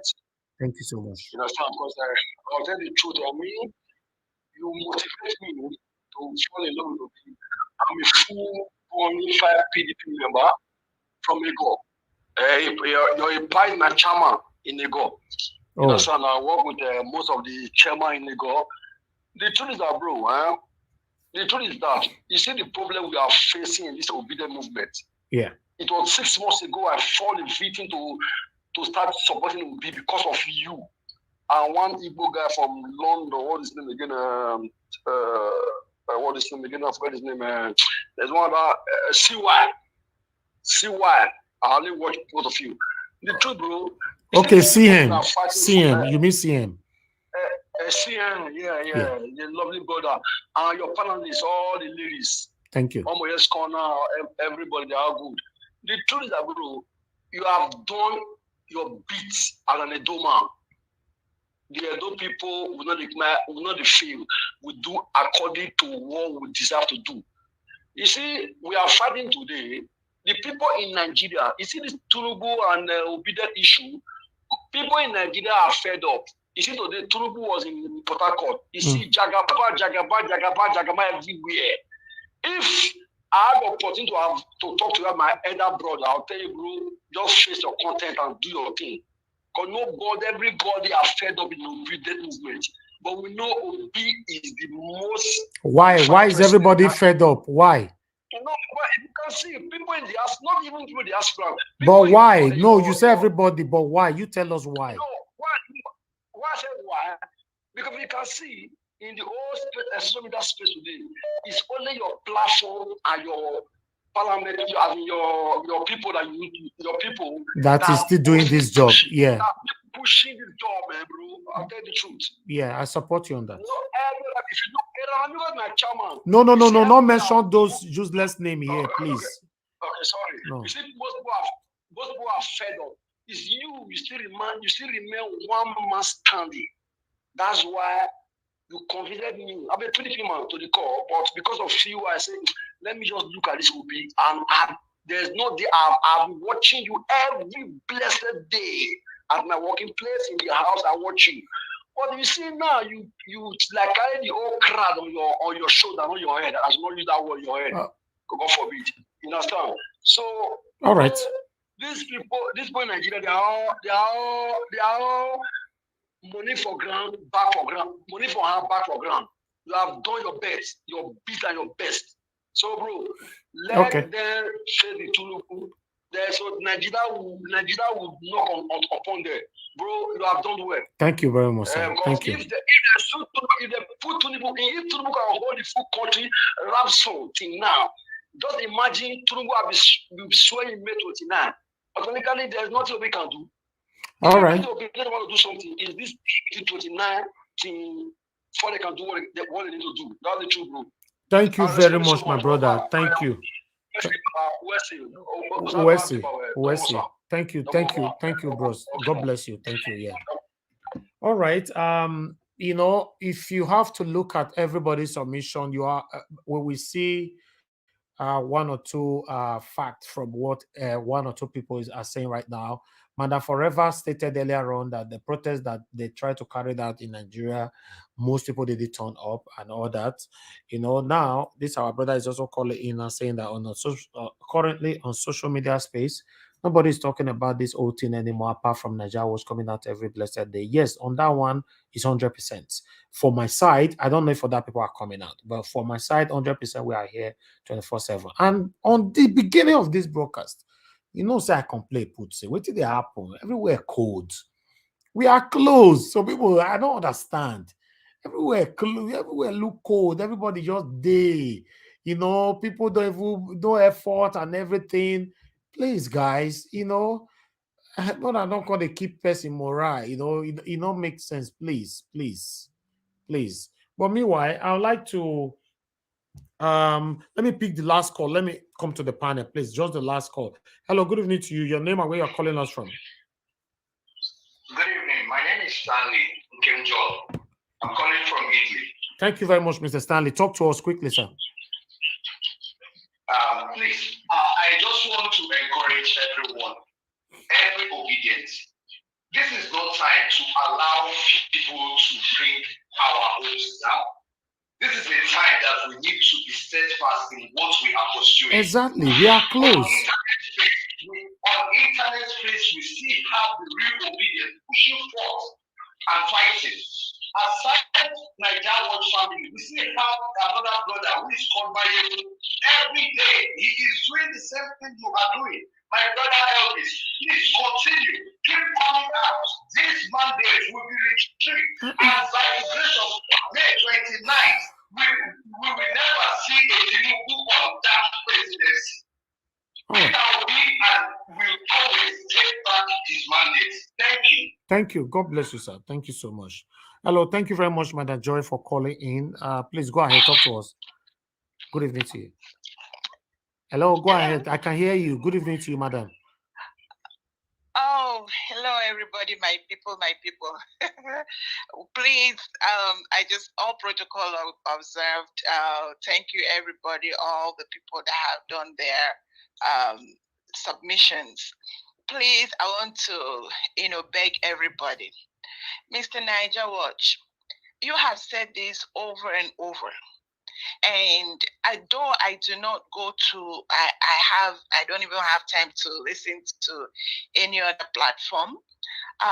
You have devoted this platform just for obedience. You see, it is not, if anybody comes here to say all the things that has been going on, how APC, all the propaganda they are doing, and the likelihood that Mr. Aguedo may be sworn in. Please, I beg everybody, if you're on this in the panel, please stop putting this fear in our hearts. We don't want to hear that. That kills morale. We are talking about facts. I always want to quote Dr. Agbati, or however he calls his name. This man, I have consistently listened to him. He always talks about whenever he wants to say something, he is so against morality that he will, first of all, anything that is clear moral, anything that has integrity in it, what he uses to deflate it is, he will first of all say morality is not law. He has his mantra, he has his principle that is against morality. So when he brings it, he will now begin to say what he wants to say. Now, for us here, what our mantra is that, or mantra, however they say it, is that we believe in Mr. Peter Obi. We believe that we want a new Nigeria. We believe that our mandate is stolen. We believe that it is difficult. But what we don't want to believe is that, Mr. Aguedo should be sworn in. So if you're on this panel, please, however your heart, is trying to make it, let us stick to what we are here for. Exactly. Mr. Niger Watch, you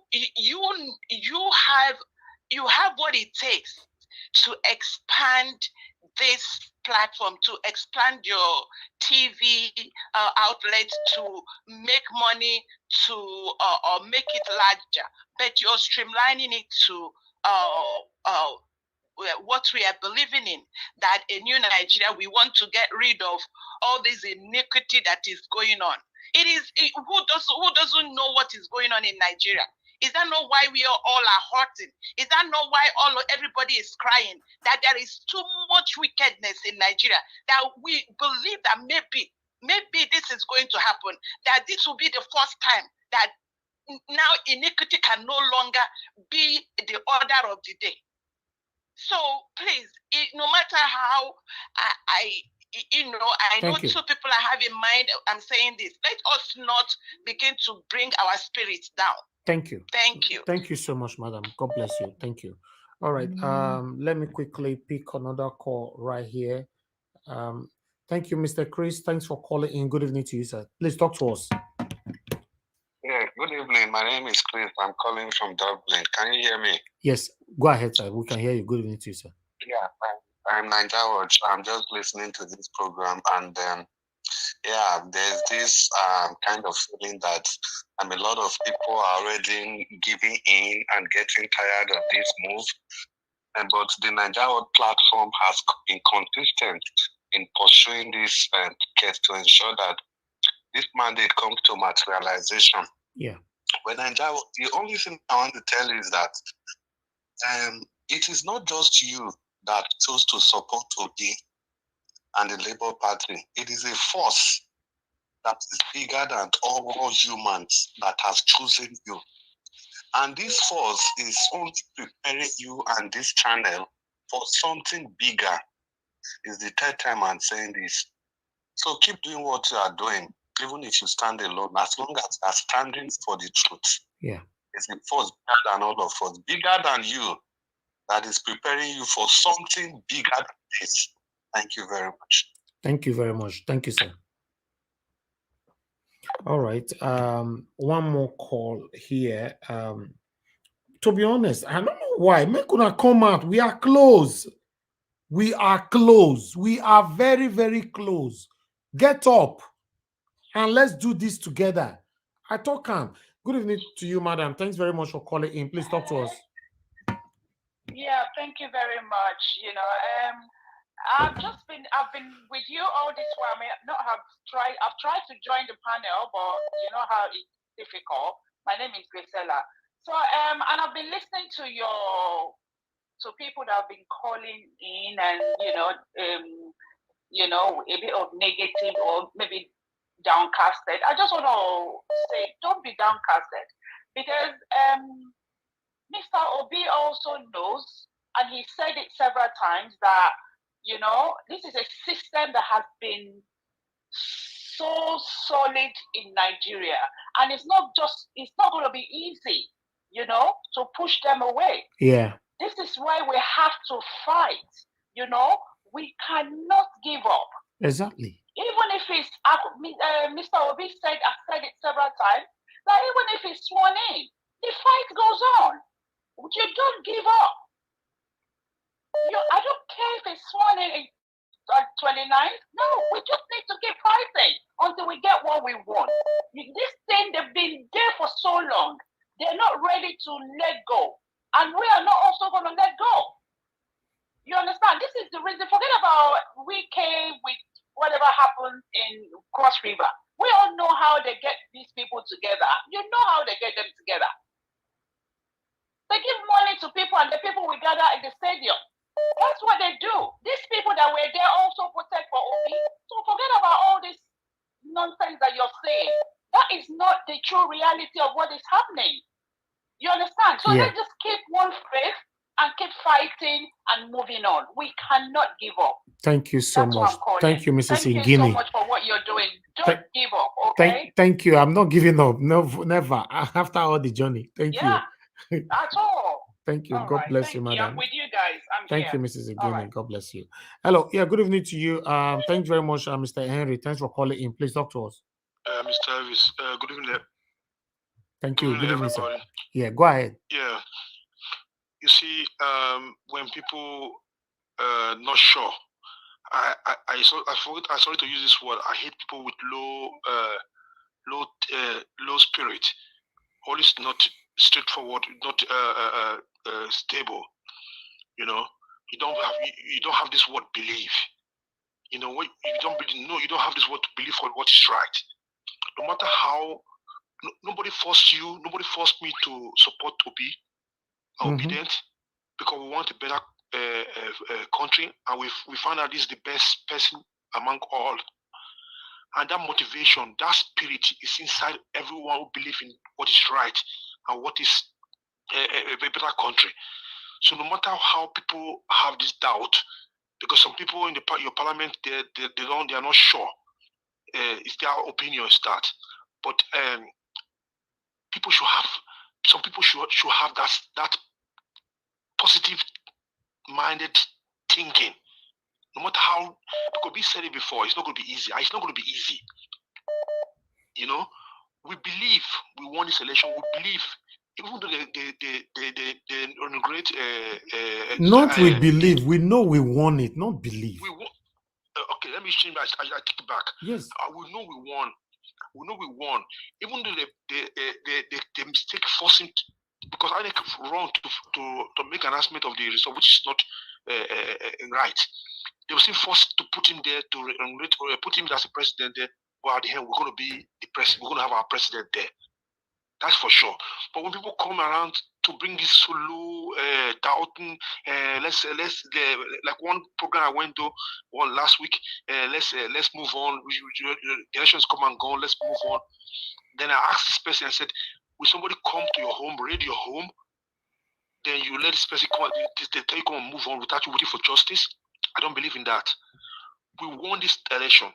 We won it, and we're going to have our mandate back. Thank you. Mr. Elvis, no negative spirit, no negative people, no negative thinking can bring your morale down. Nobody's paying you for this. You stand from the beginning to support this movement, and the moment will come, and we will celebrate. Amen. And we will celebrate. Thank you so much, my brother, for your support. I said again, I hate low spirit. Me Thank too. you. Me too. Thank you. Thank you, sir. Thank you. All right. Please turn down your device. Your name and where you're calling us from. Good evening to you. My name is Obedi. I'm calling from Sweden. Thank you, sir. Please talk to us. Yeah, I greet you, Mr. Naija Wash, Omoyes Corner, and every other person. You know, as our principal always say, you know, it's not easy. You know, with this rotten system to break through. They are not just gonna sit and watch you do your thing. You know, we won this election clean and clear.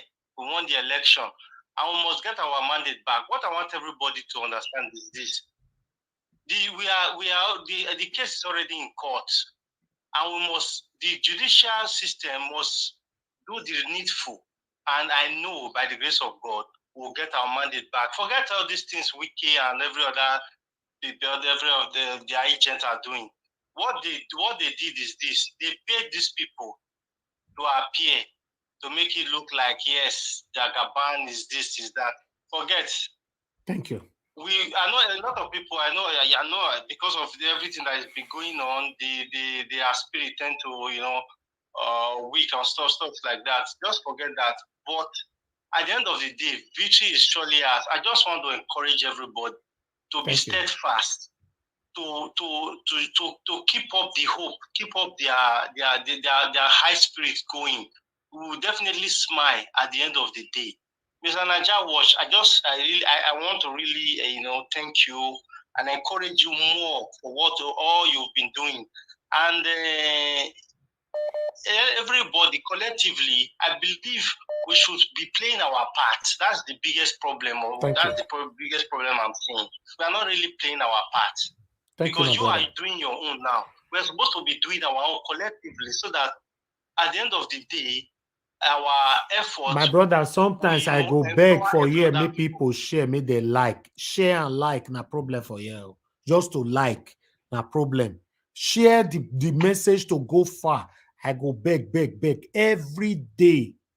We are close. We are really close.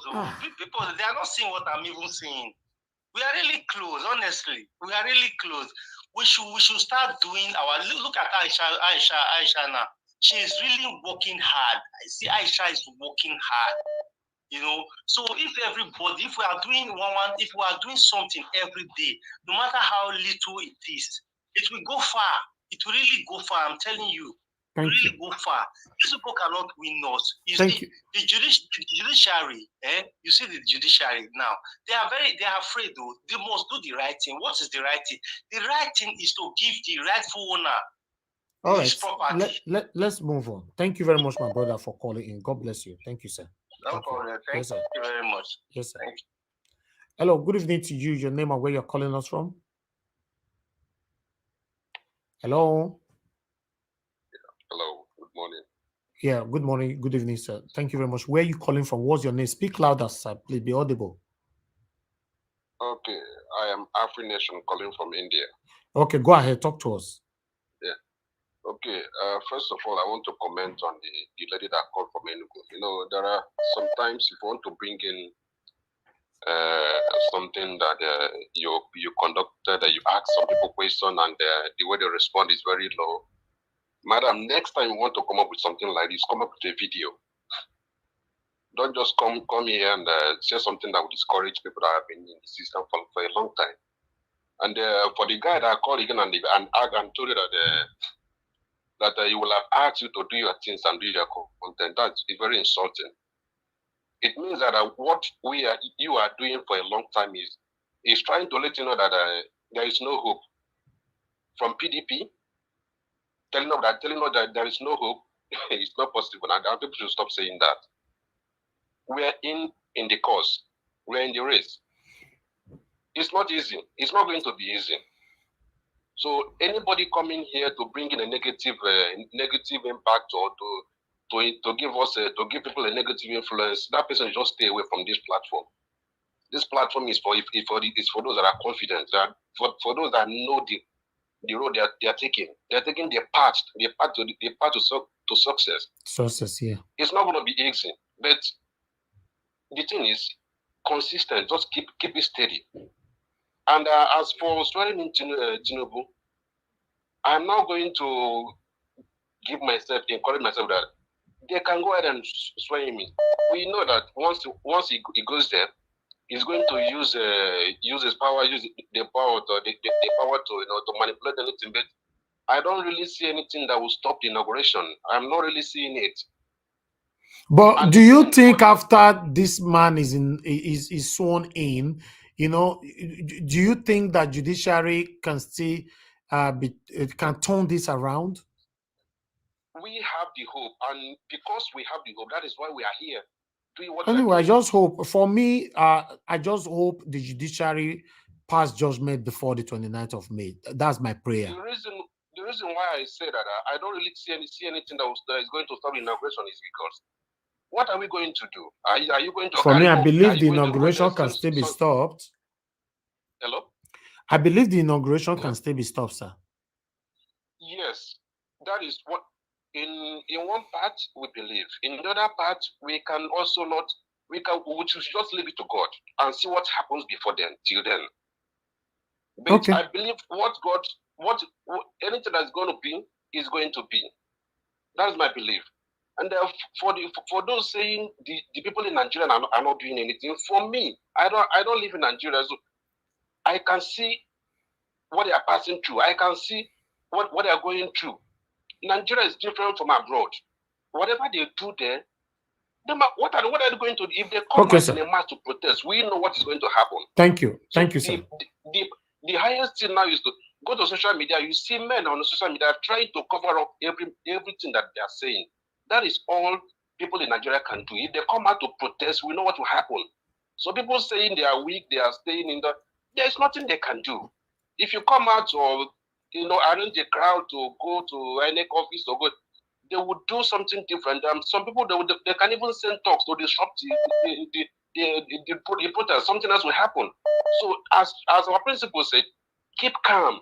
It's because let's see what will happen after. If court decide to rule this case upside down, then let's see if Nigerians are lazy or not. Thank you. Thank you. Thank you. Thank you, sir. God bless you. Thank you. Okay, callers, please, everybody, hold on for now. Okay, thank you very much, Madam Deborah. Thanks for calling in. Please turn down your device. Turn down your device. Talk to us, madam. Hello.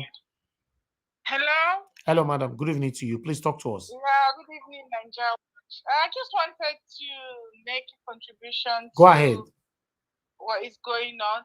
My own take on this is that I still believe that something can be done. I don't. I still hold on to the fact that that May 29, Tinubu might not be sworn in because if he's gone against, if his winning is against the Constitution, which I believe it is, I might not be right, but I think it goes against some part of the Constitution. I don't think they will swear in. They want to swear in something that goes against the Constitution. So it's not just about that the elections were rigged, but if what they're going to sworn in is against the Constitution of the Federal Republic of Nigeria, then I think there's definitely going to be a problem. And I don't think they will want to sworn in something that goes against the Constitution. I still stand by what Dati Baba Ahmed said, that if they sworn in something that goes against the Constitution, that's the end of democracy. So I don't think that's where the problem is going to be. And if it's something that goes against the Constitution, then it's definitely going to be a problem. Thank you. So I still have hope that something is going to happen that 29th. Thank you very much. If the Constitution is breached, then that's definitely the end of democracy. And I don't think they will want that to happen. So let's be hopeful that something is definitely going to happen. And I believe there are people out there that are still doing some work. I've been on some space in Twitter, and there are lots of Nigerians out there that are still doing things. Yeah, that is true. They are not that audible, but they are out there, and they are very, very passionate. Thank you. They are. So anybody coming to say people are giving up, I think that's just a way. No, people are not giving up. I still believe there are silent people there that are doing things on the ground. Okay. Yeah. So Thank you so much. Thank you so much, madam. Yeah. God bless you. Thank you. Okay. Edolite, thank you for calling in, my brother. Good evening to you. Please talk to us. Talk to us. We can hear you. Okay, my brother, Mr. Wash, I greet you and I greet the panelists and all the good Nigerians. Thank you so much. I've been listening to comments and all that. For my own opinion, I think for now, everybody is cooling down because of the case that is in the court. And apart from that, everybody is waiting for the judgment of the case and all that. And one thing I have to say to us, for my opinion, since I grew up when I was in Nigeria until now, if this thing want to happen in Nigeria, like real protest from the heart, it just activates. Just like that, you understand, everybody will join in. It's not maybe by going to state by state or house to house. He activates in his own. You understand? That is the real protest. So for me, I think we have to wait now till that 2028. Okay. Now see the reaction of Nigerians. That is for my own opinion. I love you guys. Thank Bye. you, my lovely brother. I appreciate you. Thank you so much. Thank you. Okay, Isha Oluwa, thank you very much. Good evening to you. Please talk to us. Yes, my brother, good afternoon. And good afternoon, everybody in the panel and viewers all over the world. And I listen to people calling and some people making comments like they have given up. Anybody that belongs to a movement that is fighting for freedom, they have to persevere. They have to press on. It doesn't come easily. Mm-hmm. This we are very, very at the verge of getting this. I tell people, like the other guy that said he's from PDP, I doubt that he's from PDP. He's from APC, disguising to PDP. And for him to come to tell you that you have to give up, that is very, very, very wrong. That is very, very insulting. So we should watch out for these people disguising to tell us to give up. We are not giving up. This mandate is ours, and we are going to, reclaim this mandate. And another thing I have to say is that, Wiki and whatever they are doing, we should know that, yes, Wiki is not a man of integrity. Whatever he's doing, there will be a time that he's going to pay for all those things that he's doing. So there will be a time.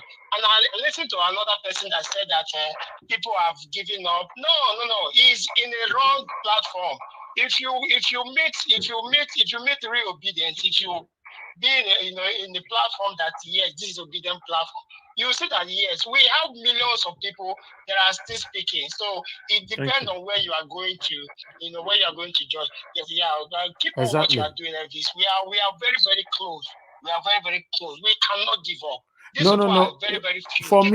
For me, I will never give up. For me, I'm trying to tell others, please like and share means that you are keeping to your word. You're not going to give up. What your submission right now shouldn't be truncated in one particular or hindered in one particular corner. It's supposed to go far. That's the benefit of sharing and liking. That's why I talk all the time. So for me, coming out every day is not easy, but I'm happy doing it. Thank you very much, my brother. God bless you. Yeah, you're welcome. Okay, callers, please. Can you guys now let me also focus on the panel right now? Please, everybody, hold on. I'll come back to you. So let me go to the panel. Let me take at least 4 persons right here on the panel. Madam Patricia, you wanted to say something earlier on before I move on to Mr. Chooks or Biboze. Okay. Yeah. Thank you. I can give my submission now. Thank you. Wow. No, but you are going to take. You wanted to quickly interject because you already. Yeah, it was Madam Victoria when she said she came up with this Tinubu is smart again. That when she said that was what I wanted to tell her, that that's being smart. We already corrected that point, so we shouldn't go there. Yeah. Okay. Thank you very much, madam. I'll come back to you. But I think Mr. Shooks that is before me. Yeah. No, you don't talk now. I never talk. I never talk now, but I need a name. Madam Victoria say she mistakenly says. No, you don't talk since now. Why I ask where if you be from Edo State? Was that the talk I talk? And I just I thought that was okay. That was hello.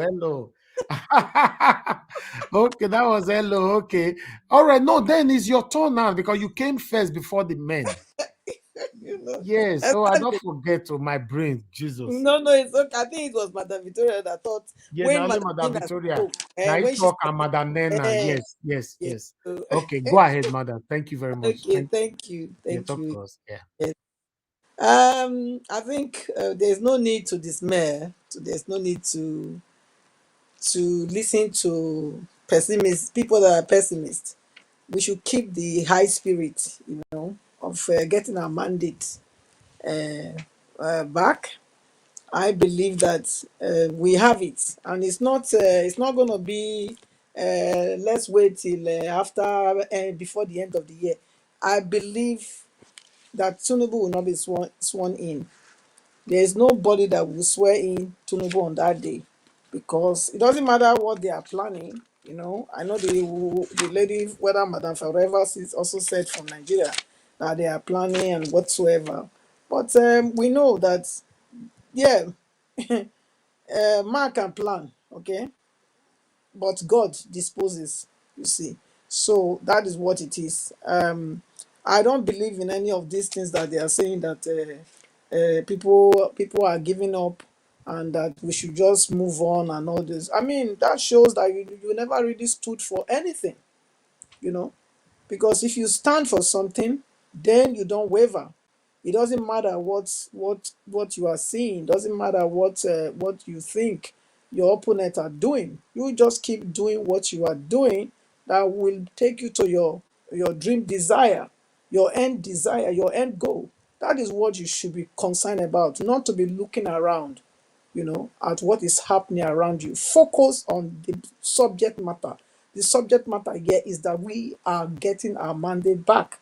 And that is what we should be focused on, not all these people calling in to tell us, we should just, move on with our lives. That it's there's nobody, no any other person doing what we are doing. It doesn't matter how many people are doing it. Do you understand? It takes one man. It can take one man to change the whole thing, turn the whole thing around. So we don't need to be many to do it. If that's the case, it takes only one person with determination. When you are determined to have a change, you will see that change. So please, everybody, for me, I would want to say, if you don't have any positive thing to give to this platform, to the people that are on this platform, keep your opinion. We need people that are going the same direction with us. We want to keep this high spirit. We want to keep this focus that we are winning. We don't want people that have these pessimist ideologies that we can start to now water down what we believe. We don't need that. So that is my point first regarding all this. Let's be happy. I mean, the 8th is just around the corner. That's Monday. It's only 5 days to go. Then the pre-hearing, pre-trial will start. So I think we can already see that God is truly working, because in the beginning it didn't look like anything will even start before the so-called swearing in, you know, because of the way the process went. It took INEC, it took Tinubu's team, a long time before they responded. Was it not the last day?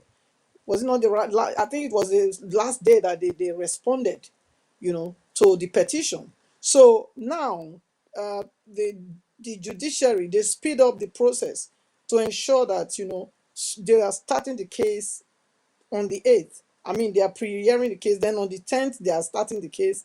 Then they gave 3 days for Obi's submission. So who knows? Just like the son said, Abakoba, he said this whole thing can be addressed in 7 days. So why don't we focus on that? I believe it can be done. I believe it can be done. If they know that the stakes are high, what Nigeria is faced with is so great that these things need to be resolved before the 29th. And I believe, and that's what the judiciary, they've come to understand the enormity, the danger of going forward, not, procrastinating and delay the process over beyond 29th. That's why they are setting it in motion so that they can round up. I will not be surprised if before that 29 they are able to finish all the case. I will not be surprised. And that is what we should focus our mind. That's the pressure we should put on the judiciary to ensure they do all they need to do before that day. That is what we should be talking about, not giving them up the notion that we too we want this thing to linger and go over that date. We don't want him to be sworn in. We know that if Tinubu is sworn in, that is, and he's finished. Then he gets immunity, and then that's it. So how do you? Is it not the same APC that is not honoring the court order, the court judgment, the court ruling? Is it not the same APC? So if we are saying that, oh, okay, we wish that, okay, we are projecting that he should, he can be sworn in, and then later Obi will be now, then the case will go on, and when Obi win, then he will get off. I don't think if Tinubu step in there, I don't think he will ever leave.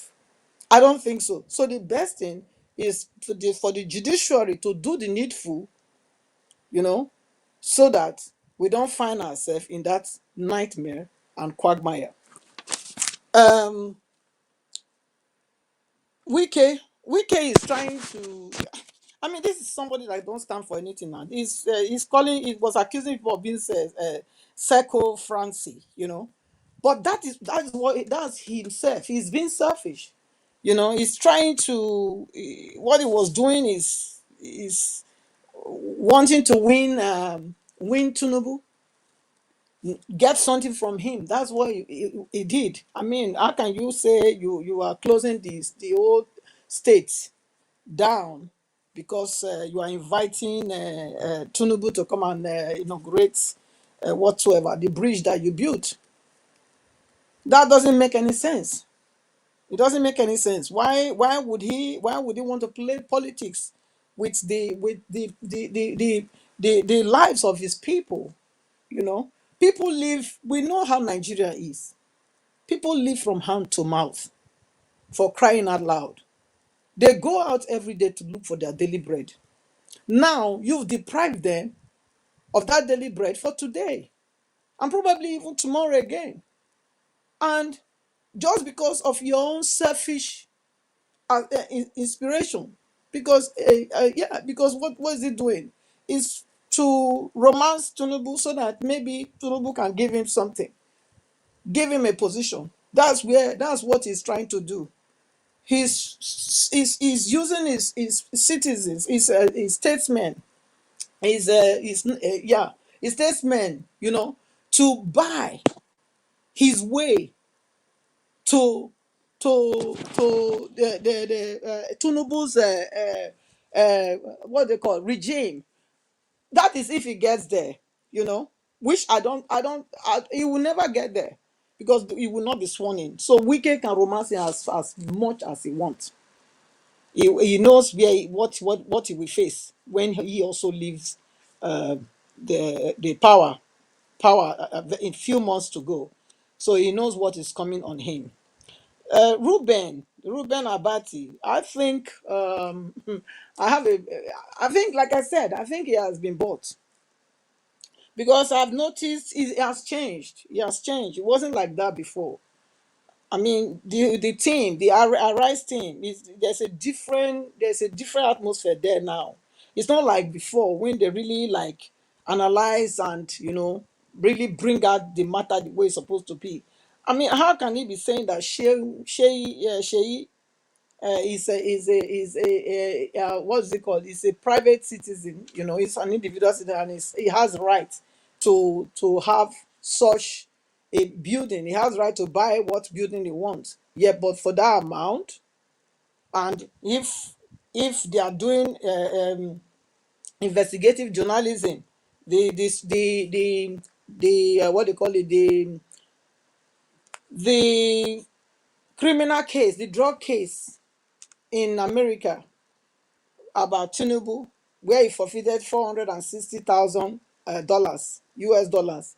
In that drug case, this Aloko was also mentioned there. And now we can see that this very building we are talking about in St. John's Wood, in London, was formerly owned by Aloko as well. So there's a connection there.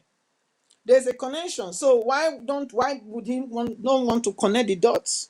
He's supposed to connect the dots. He's supposed to know that yes, in fact, that building actually belonged to Tinubu. It could have been that the building belonged to him. But because of the fraud, the criminal case in America, I believe that's why maybe it was transferred to this Aloko. And now the son, Tinubu's son, bought it now. So that's the same fraudulent, all the way fraudulent, and people that are always doing dubious acts to get ahead of people, stealing and stealing and stealing. So that's what it is. But God, through Obi, has decided to deliver Nigeria from the hand of these people. Then looking at Kayamo, Festus Kayamo, Kayamo was warning that if the judiciary does not favor them, then it means that Nigerians are inviting crisis. That is like Sudan. It just go back to what they said before. Is it not the same one that said before that if they don't rule, if APC, if Tinubu is not sworn in, that they will make Nigeria ungovernable? I believe it's the same. It's the same him. It's the same Festus Kayamu that said that before, that they will make Nigeria unrulable. If not Tinubu, then nobody else. And that's the same thing that is still saying now. is still threatening Nigerians to say, you know what, it's either Tinubu or nobody else will be there, which means there will be war. Because he used Sudan as an example. Well, we know the state of Sudan now. Sudan is fighting a proxy war. You know, there's a proxy war going on in Sudan where the Americans and Europe are on one side and Russia is on the other side. The American and Europe are with one of the leaders there, and then Russian is with the other one. So through these two people now, they are killing their own people. So maybe this is the plan. Maybe Tinubu has this plan already that if not them, then who knows?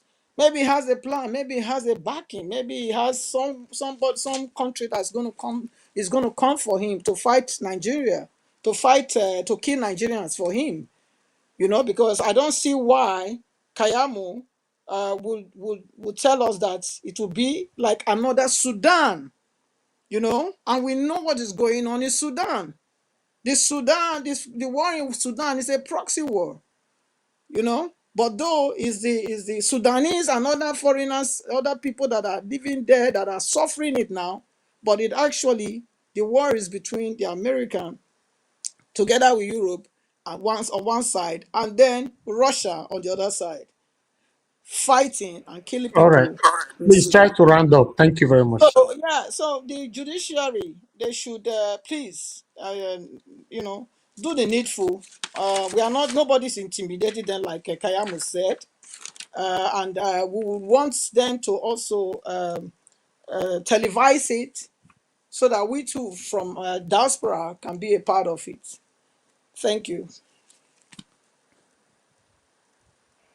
Thank you very much, Mother Patricia. God bless you. Thank you so much for your submission.